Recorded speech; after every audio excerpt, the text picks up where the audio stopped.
Est-ce que tu ressens ce vide quand l'autre s'éloigne, même un instant?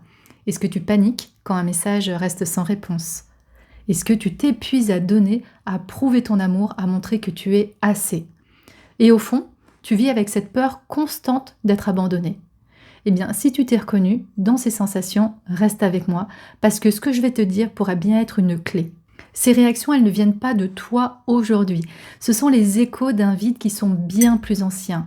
Un vide que on essaie souvent de combler en s'accrochant à l'autre. Mais ce vide, ce manque, c'est souvent un appel de ton âme à te retrouver.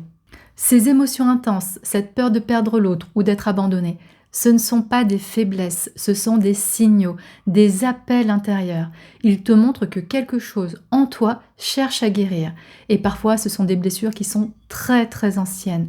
Parfois, ce sont des mémoires bien plus profondes que l'on ne peut pas toujours expliquer avec des mots, mais que l'âme, elle, n'a pas oublié. Ce que j'ai appris en écoutant les âmes, bien au-delà des apparences, c'est que derrière chaque dépendance affective, il y a un cœur qui a manqué d'amour vrai. Un cœur qui a dû faire beaucoup, très tôt, pour mériter un petit peu d'attention. Un cœur qui a confondu l'amour avec le besoin d'être indispensable. Mais l'amour, ce n'est pas ça. Retrouver ton axe, c'est revenir à toi. C'est comprendre que tu n'as plus à courir après ce que tu es déjà.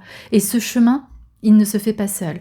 Il se fait avec de la douceur, avec de la présence, avec des outils ancrés dans le réel. Et d'autres outils plus subtils qui parlent directement à ton âme. Quand j'accompagne une personne, je ne l'écoute pas seulement avec mes oreilles. Je me relie à ce qui cherche à s'exprimer en elle, même dans le silence. Et c'est ensemble qu'on répare, qu'on éclaire. On reconnecte à cette part oubliée, mais qui est toujours vivante. Tu n'as pas à te transformer pour être aimé. Tu as juste à revenir à qui tu es vraiment.